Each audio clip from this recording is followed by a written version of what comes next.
చక్కటి ఈ యొక్క విశిష్టతకి తార్కాణం ఇంతకంటే ఇంకొకటి ఉండదు అని మనందరికీ చక్కగా తెలుస్తుంది. ఇంతటి గొప్ప క్రియ చూడడానికి భక్తులందరూ తహతహలాడుతున్నటువంటి సమయం ఇది.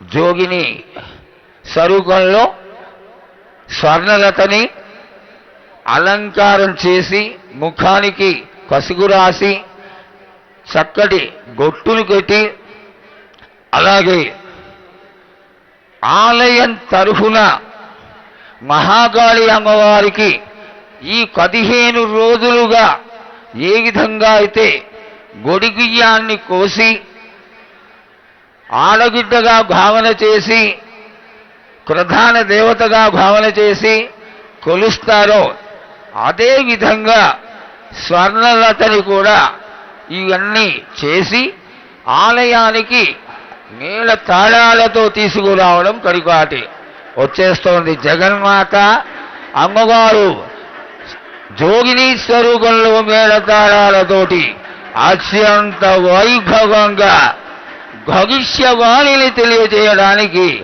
ఎంతో చక్కగా అమ్మవారి యొక్క ఆలయ ప్రాంగణంలోకి వచ్చేసింది. కొద్ది క్షణాలలో ఏది ఏమైనప్పటికీ అమ్మవారి యొక్క రాక ఆనందదాయకమే. అందరూ కన్నుల కండుగా ఎదురు చూసేటువంటి ఈ యొక్క మహాకాళి అమ్మవారి ఆలయంలో ఆనందమే ఆనందము.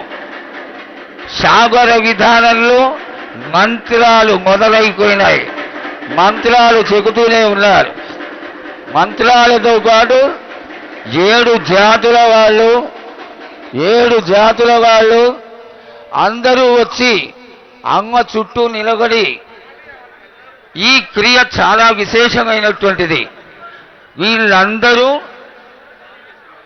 అమ్మవారి చెవిలో స్వర్ణలతకి ఈ మంత్రాలు చెప్పడం వల్ల ఆవాహన జరుగుతుంది.